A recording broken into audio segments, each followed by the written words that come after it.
So good morning friends. आज मैं आपके लिए फिर एक कंपाइल डिजाइन का नया टॉपिक लेके आ गया हूँ। नया टॉपिक क्या, एक नई यूनिट लेके आ गया हूँ, पार्सल। अब इस लेक्चर से हम आज एक नई यूनिट स्टार्ट करेंगे जो कि यूनिट सेकंड, और इसका सबसे पहला टॉपिक है पार्सल। एक्चुअली में पार्सल क्या होता है, ये जो वीडियो होने वाली है टोटल इंट्रोडक्टिव वीडियो होने वाली है। देखो, किसी भी चीज़ को पढ़ने के पहले उसके बेसिक फंडामेंटल को हमें क्लियर होना चाहिए। तो यही वही फंडामेंटल क्लियर करने के लिए फर्स्ट इंट्रोडक्टिव वीडियो है पार्सल की। बिफोर स्टार्टिंग इस टॉपिक में आपको एक बात क्लियर कर दे रहा हूँ, जो मोस्ट ऑफ द स्टूडेंट जो कंपाइलर डिजाइन से डरते हैं उसका मेन रीजन पता है क्या है? वो यही भाई साहब, इन्हीं की वजह से स्टूडेंटों को लगता है कि कंपाइलर डिजाइनिंग बहुत ज़्यादा टफेस्ट है। तो सिर्फ मेरा आपसे एक कंसर्ट है, आने वाले 20 मिनट सिर्फ आप कंसंट्रेशन होकर सब पेन कॉपी सब एक तरफ रख के पूरे के पूरे फुल कंसंट्रेशन से आप मुझे सुनिए। जो भी मैं कंटेंट डिलीवर कर रहा हूँ उसको प्रॉपर तरीके से ग्रैब करिए और उसे मेमोराइज रखिए, उसको प्रॉपर तरीके से अच्छे से समझिए बस, और आपको कुछ नहीं करना है। क्योंकि जिस तरीके से मैं आपको कंटेंट डिलीवर करने वाला हूँ, ये गारंटी मेरी है कि आप प्रॉपर तरीके से 100% आप दोगे तो आपको पूरा समझ में आएगा और आप कभी नहीं भूलोगे। सो पार्सर कितने तरह के होते हैं? 2 तरह के होते हैं, top to down, bottom to up. सब कुछ भूल जाओ। पार्सर क्या करता है? सिंटैक्स एनालिसिस करता है, सिंटैक्स को एनालाइज करता है कि सही है कि नहीं, ठीक है, ये काम करता है पार्सर। अब सब कुछ भूल जाओ। अब आपको सिर्फ एक कहानी बता रहा हूँ, अभी मैंने बता दिया टॉप टू डाउन, सब कुछ समझिए, पर अभी मैं जो बोल रहा हूँ सिर्फ उस चीज़ पर फोकस करो। सब कुछ भूल जाओ, सिर्फ एक चीज़ देखो, एक चीज़ बस आपको ध्यान में रखना जो मैं बोलते रहा हूँ। सबसे पहली बात क्या है कि पार्सर, ये पार्सर है, एक पार्सर है। कंपाइलर सब कुछ भूल जाओ, सिर्फ एक चीज़ पर फोकस करो। सिर्फ 10 मिनट में बोल रहा हूँ इस चीज़ पर। वो क्या है? ये है पार्सर। पार्सर क्या करता है? एक गिविंग, एक्चुअली में पार्सर क्या करता है, ये चेक करता है, ये भाई साहब हमें ये बताते हैं कि गिविंग स्ट्रिंग, मतलब सिंपल सी बात है, भाई साहब ये बताते हैं कि जो आपने सिंटैक्स लिखा है ग्रामर का वो सही है कि नहीं। वो कैसे बताते हैं? तो भाई साहब बोलते हैं हमें 2 चीज़ दो आप। पहली चीज़ तो क्या है? ग्रामर दो। सेकंड चीज़ क्या दो? हमें स्ट्रिंग दो। आप जब ये 2 चीज़ दे दोगे मुझे तो मैं बता दूंगा कि पर्टिकुलर जो आपने लैंग्वेज लिखी है उसमें सिंटैक्स एरर है कि नहीं है। ये चीज़ भाई साहब बता देते हैं। पर इनको इस चीज़ को पता करने के लिए 2 चीज़ें चाहिए, एक ग्रामर और एक स्ट्रिंग, ठीक है। बट जब ये चीज़ बोलते हैं कि मुझे ये दोनों चीज़ चाहिए, तो ये बोलते हैं कि इन कुछ कंडीशन है, इनको कुछ कंडीशन से ही इन चीज़ों को लेंगे, ऐसे ही नहीं ले लेंगे। फॉर एग्जाम्पल, जैसे आप आज पढ़ रहे हो, आप पढ़ रहे हो तो कुछ कंडीशन है ना आपकी, तभी तो आप पढ़ रहे हो, मतलब आपकी एक्सेप्टेशन है ना। तो कुछ कंडीशनों को लेके अपन काम करते हैं। हर व्यक्ति कुछ भी काम इस दुनिया में, कुछ भी इंसिडेंट हो रहा है वो किसी न किसी वजह से रीजन से ही हो रहा है, ऐसे डायरेक्टली कुछ नहीं होता है। वैसे यहाँ पर भी ये भी है, इनको भी जो चाहिए वो ऐसा थोड़ी कि इनको आप कुछ भी ग्रामर दे दो और कुछ भी आप पूरे स्ट्रिंग दे दो तो वो ले लेंगे, नहीं। उनने अपना स्टैंडर्ड मेंटेन करके रखा है, हर व्यक्ति अपना स्टैंडर्ड मेंटेन करके रखता है। यहाँ भी इनने भी अपना स्टैंडर्ड मेंटेन करके रखा है कि हमें इस तरह की ग्रामर चाहिए। अब एक्चुअली में इनने क्या स्टैंडर्ड मेंटेन कर रखा है कि इस तरह की ग्रामर दो, इस तरह की स्ट्रिंग दो, दैट्स जब मैं आपको ये बताऊंगा कि सिंटैक्स एनालिसिस है कि नहीं, अपन उस चीज को समझते हैं। क्यों समझा रहा हूं मैं? क्योंकि बिफोर भाई उसको स्टार्टिंग एक्चुअली में पार्सर को स्टार्ट करने के पहले अगर आपकी ये फंडामेंटल्स क्लियर हो जाएंगे ना तो आपकी कभी दिक्कत नहीं होगी। बता मोस्ट ऑफ द स्टूडेंट ये चीज़ क्यों डरते हैं, क्यों समझ नहीं आता। एक्चुअली में जब वो पार्सर पढ़ने लगते हैं वो डायरेक्ट पढ़ने लगते हैं LL1 क्या होता है, LR क्या होता है, पर वो उनको बेसिक फंडामेंटल क्लियर ही नहीं रहते। तो जब तो समझ में आता है पर कुछ टाइम बाद में भूल जाते हैं। अगर मैं आपको ये भी बता दूं कि पर्टिकुलर ये टॉपिक है, अगर आपको इनको प्रॉपर अंडरस्टैंडिंग है तो आप पार्सर समझ पाओगे। पर आपको ये बता दूं कि इनके बेसिस पे ही पार्सर चलता है, पर इनके ही बेसिस पे क्यों चलता है? देखो, इनके बेसिस पे पार्सर चलता है और इनकी ही बेसिस पे क्यों चलता है, दोनों में बहुत डिफरेंस है। आपको ये तो पता रहता है कि इनके बेसिस पे पार्सर चल रहा है, पर मैं इनके बेसिस पे क्यों चल रहा है ये चीज़ मैं आपको बताऊंगा। क्योंकि मैंने बता दी क्यों चल रहा है, इन्हीं को क्यों लिया और क्यों कुछ नहीं लिया, तो फिर आप कभी भूल ही नहीं सकते। सो यहाँ पे हमारा जो फोकस रहता है वो इसी चीज़ पर रहता है कि एक्चुअल में ये कंटेंट आपको बताया कि इन्हीं को क्यों लिया। तो सबसे पहली बात हम आते हैं कि जो हमारे पार्सर है, जैसे आपने बताया ये पार्सर है, तो इसने क्या करा है कि सबसे पहले इनकी एक फर्स्ट कंडीशन है, वो फर्स्ट कंडीशन ये है कि जो ग्रामर है ना वो CFG कॉन्टेक्स्ट फ्री ग्रामर होनी ही चाहिए। कॉन्टेक्स्ट फ्री ग्रामर मतलब टाइप 2 की ग्रामर होनी चाहिए। अब टाइप 2 की ग्रामर क्यों होनी चाहिए? क्योंकि ये टाइप 2 ग्रामर का एक फंडामेंटल रूल है, जो ग्रामर को डिजाइन करने का जो रूल है वो ये बोलता है कि ये होता है जो हमारा लेफ्ट मोस्ट साइड है उस तरफ एक वेरिएबल होना चाहिए, और जो राइट मोस्ट टाइप है उस तरफ वेरिएबल या फिर टर्मिनल का एनी कॉम्बिनेशन, वेरिएबल और टर्मिनल के कोई भी कॉम्बिनेशन हो, किसी तरह का भी कॉम्बिनेशन हो तो उस तरह की ग्रामर कहा जाता है CFG ग्रामर। अब आप बोलोगे इसी तरह की ग्रामर क्यों, टाइप 2 भी है, 0 भी है, 1 भी है, क्योंकि ये मोर स्टेबल है, दैट्स वाई इसको पार्सर एक्सेप्ट करता है। ठीक है, पहली कंडीशन जो हो गई। दूसरी कंडीशन ये हो गई कि लेफ्ट मोस्ट रिकर्जन नहीं होना चाहिए। लेफ्ट मोस्ट रिकर्जन क्यों नहीं होना चाहिए, क्यों नहीं होना चाहिए लेफ्ट मोस्ट रिकर्जन? इसलिए नहीं होना चाहिए कि देखो सिंपल सी बात है, आज आपके पास एक रोड है, आपके पास चार डिफरेंट डिफरेंट रास्ते हैं। ठीक है, अब मैंने आपसे एक बात बोला, मैंने आपसे एक बात बोली कि आप जा मैंने आपसे एक बात बोला मैंने आपसे एक बात बोला कि आप जाओ, मैंने आपको ये टोटल चार रास्ते हैं 1 2 3 4, मैंने आप बोला जाओ और मेरे को एक पता करके बताओ कि ये वेस्ट है, ये वेस्ट है, ये वेस्ट है कि ये वेस्ट है, फिर मैं उस रास्ते पे जाऊंगा। तो पहले आप इस पे गए, पूरा आप एनालाइज करके आए, फिर आप इस पे गए, फिर इस पे गए। जब आप इस थर्ड फोर्थ वाले पे गए तो ये तो एक रिकर्जन है, एक लूप में फंस गए आप कभी लौट के नहीं आओगे, आप उसमें ही फंसे रहोगे, तो आप पता ही नहीं कर पाओगे ना। आप कभी कंपटीशन, जो पावर कंपटीशन है ना आपका, वो कंप्लीट नहीं हो पाएगा, तो आप पता ही नहीं कर पाओगे कि ये बेस्ट तरीका है कि वो बेस्ट तरीका है। इस तरीके से अगर कहीं लेफ्ट मोस्ट रिकर्जन रहेगा इस ग्रामर में, कॉन्टेक्स्ट फ्री ग्रामर में, तो जो पार्सर है वो लूप में फंस जाता है, वो पता ही नहीं कर पाता है कि इसमें सिंटैक्स है कि नहीं है, वो कंपटीशन करता ही जाता है, करता ही जाता है, करता ही जाता है। दैट्स वाई ये भी नहीं होना चाहिए। ठीक है, दो चीज़ हो गई, CFG होना चाहिए और ये नहीं होना चाहिए। अब हम आते हैं एम्बिग्यूटी। एम्बिग्यूटी क्यों नहीं होनी चाहिए? देखो अभी यहाँ पे जो चीज़ हमने बोली कहीं ना कहीं उसी का थोड़ा सा एडवांस वर्जन है। एक चीज़ है, सिंपल सी बात है, आपकी अगर कहीं सिमिलर इनपुट दो डिफरेंट तरीके से आपके आ जाए, दो डिफरेंट आपके कॉन्सेप्ट से सिमिलर अगर इनपुट आ रहा है तो वहाँ पे एम्बिग्यूटी जनरेट हो गई ना। सिंपल सी बात है, आपने एक तरफ अलग, सिंपल से आपके लैंग्वेज में आपको समझाता हूँ, आपने इस तरफ से अलग पैटर्न से कोड लिखा, इस तरफ से अलग पैटर्न से कोड लिखा, और उसका एक्चुअल में जो पूरा का पूरा सिंटैक्स है, जैसे सिंटैक्स सिंपल सी बात है कि आपने इस तरफ से जो कोड लिखा वहाँ पे जो सिंटैक्स था उस वो बिल्कुल टोटली डिफरेंट था, इस तरफ का सिंटैक्स था वो टोटली डिफरेंट था, पर नीचे उनका सिंटैक्स दोनों का सेम आ रहा है, वो तो एम्बिग्यूटी हो गई ना। एक सिंगल सिंटैक्स है, सिंगल ही सिंटैक्स रहना चाहिए। सिंपल सी बात है कि अगर कहीं ये जो पैटर्न आप फॉलो करके आते हो, इस तरफ से भी लेफ्ट मोड से भी राइट मोड से भी आईडी सिमिलर पैटर्न से जनरेट हो रही है, मतलब यहाँ पे एम्बिग्यूटी हो जा रही है। इस तरह की जब एम्बिग्यूटी आ जाती है, दैट्स वाई है कि सिंटैक्स एक्चुअली पार्सर कैसे पता कर पाएगा कि किस पैटर्न सही है, ये वाला पैटर्न सही है कि वो वाला पैटर्न है। एक बहुत अच्छा एग्जाम्पल देके बताता हूँ, सिंपल सी बात है, जैसे ये आप लोग लिखते हो ना कुछ भी, जैसे आपने यहाँ फंक्शन को, यहाँ पे आपने फंक्शन डिफाइन करा, तो फंक्शन के बाद आपने कर्ली ब्रैकेट्स लगा देते हो और इसके अंदर पूरा का पूरा जो भी यहाँ वेरिएबल इसका ये कितना तक पूरा स्कोप रहता है। और यहाँ पे मैंने इंट ए कर दिया तो इसका पूरा इतना इसके अंदर स्कोप रहेगा। अब ये जो पैटर्न है वो यही रहना चाहिए, इसी पैटर्न को रहना चाहिए। अगर मैंने इस पैटर्न में थोड़ा सा भी डिफरेंस कर दिया और इन दोनों का आउटपुट अगर नीचे में मेरे पास सेम आया तो फिर वो चेक ही नहीं कर पाएगा ना कि ये सिंटैक्स सही है किसी और सिंटैक्स सही है। यहाँ मैंने कुछ ऐसा सिंटैक्स कर दिया कि एफ ऐसा कुछ कर दिया, ऐसा कुछ इसके अंदर इंट ए कर दिया, ये भी वैलिड हो गया, ये भी वैलिड हो गया, मतलब ये भी सही चलेगा, ये भी सही चलेगा। तो फिर एक्चुअल सिंटैक्स हम चेक कैसे करेंगे? आप इसमें भी इसको चला रहे हैं, इसमें भी चल रहा है, इसमें भी चल रहा है, तो ये सही सिंटैक्स है, ये सही सिंटैक्स है। दैट्स व्हाई ये एम्बिग्यूटी ग्रामर की नहीं होनी चाहिए। समझ में आ रहा है ना मेरा कहने का मतलब है? सिंपल से मतलब है, मैं ये चीज़ें इसलिए आपको समझा रहा हूँ क्योंकि एक बार आपको यही वो फंडामेंटल्स है जो लोग क्लियर नहीं हो पाते हैं, एट द एंड में लोग भूल जाते हैं। मैं बता रहा हूँ 100 में सिर्फ 90% बच्चों को पास पूरा समझ में आ जाता है, पर कुछ सवाल भूल जाते हैं। और जो लोगों को समझ नहीं आता उनका मेन रीजन ये कि फोकस नहीं करते, पर जिन लोगों को समझ में आता है उनका मेन रीजन ये रहता है इन चीज़ों को वो समझते नहीं, और इनको समझते हैं तो सिर्फ इस लेवल में समझते हैं कि एक्चुअल में इनकी वजह से पार्सर चल रहा है, पर इनकी ही वजह से क्यों चल रहा है ये समझ नहीं आता। अब इनकी ही वजह से क्यों चल रहा है, इनकी ही वजह से क्यों पार्सर इस तरीके से काम कर रहा है, वो मैं आपको यहाँ पे समझा रहा हूँ। CFG भी समझ गया, लेफ्ट मोस्ट रिकर्जन भी, एम्बिग्यूटी भी। अब हम आते हैं NFA, non deterministic finite automata.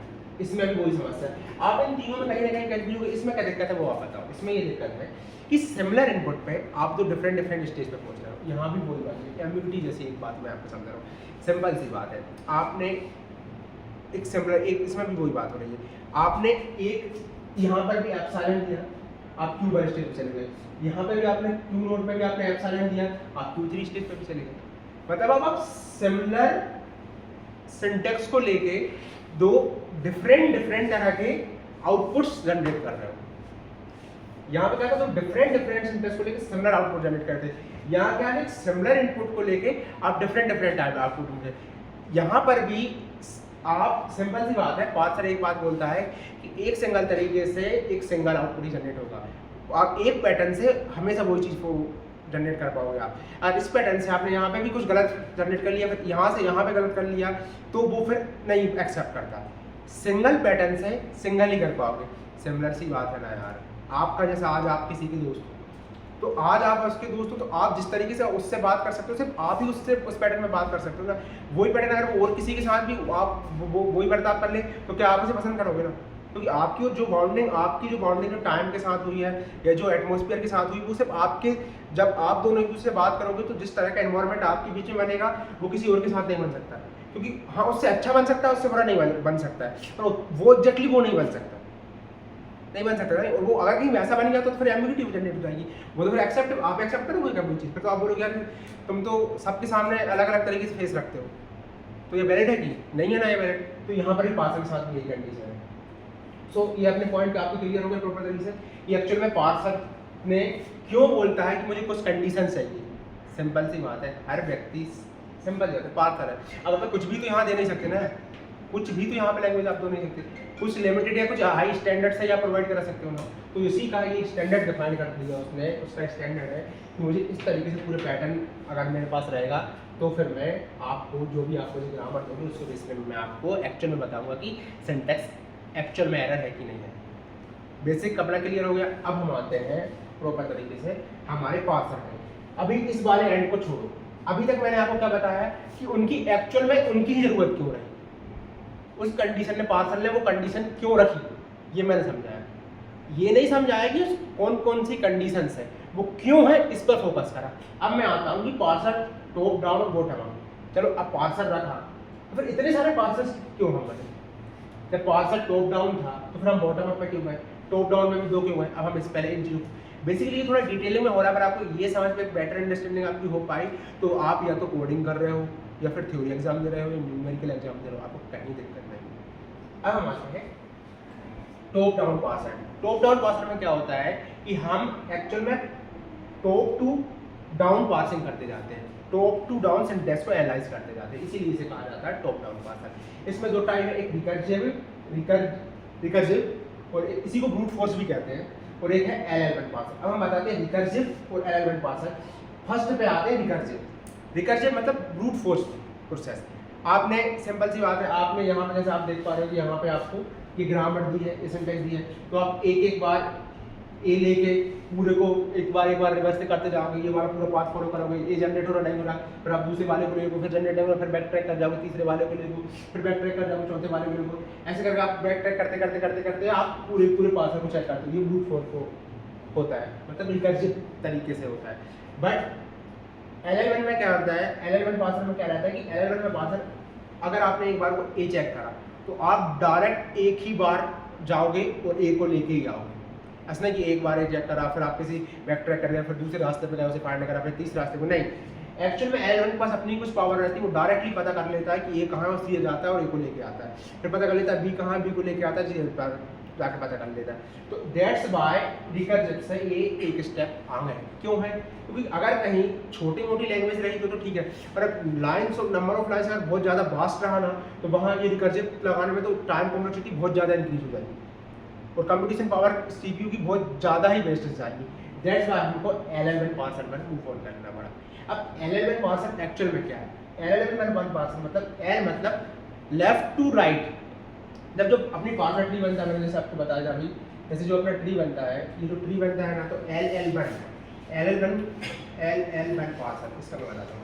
L stand for left to right, मतलब आपको लेफ्ट टू राइट रीड करना है, और L फर्स्ट L मतलब लेफ्ट टू राइट, और L मतलब लेफ्ट मोस्ट डेरिवेशन, मतलब इसका लेफ्ट मोस्ट डेरिवेशन होना चाहिए।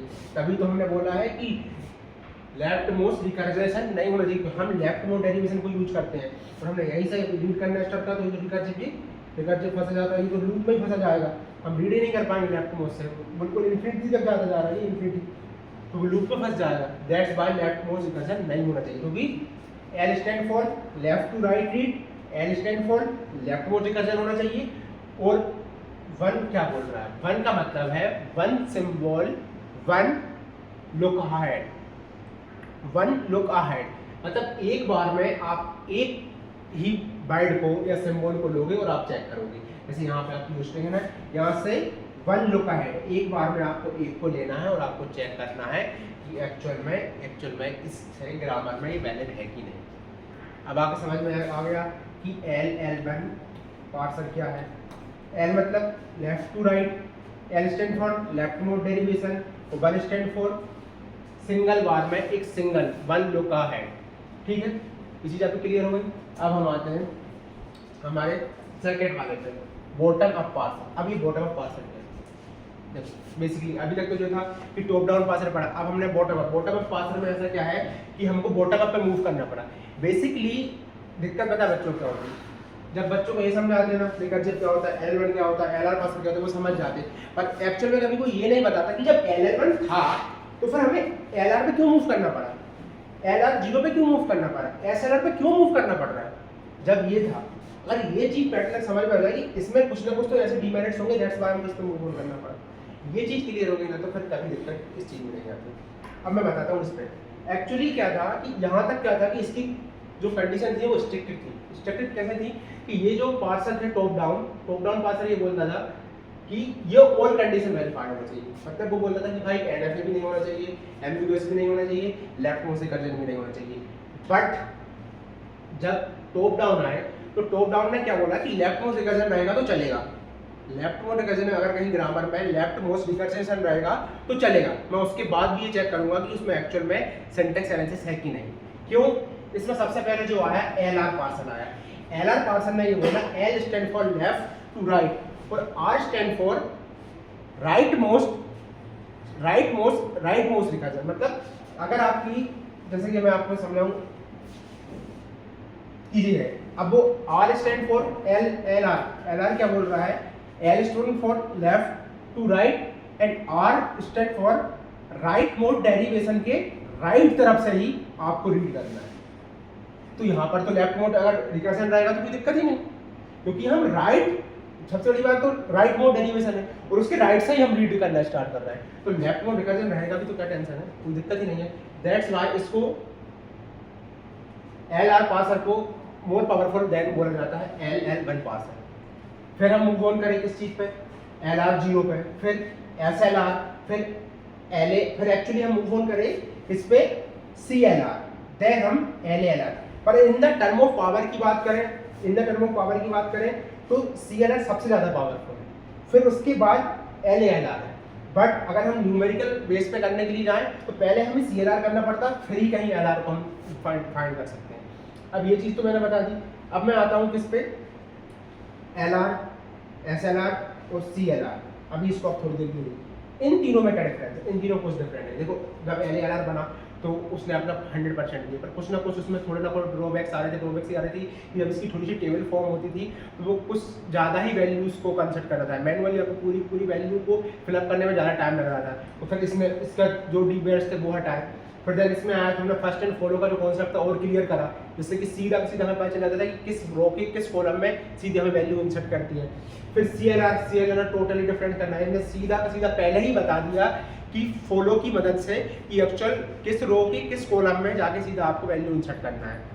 देन CLR में भी थोड़ी सी ड्रॉबैक थी। CLR में ये ड्रॉबैक थी कि जो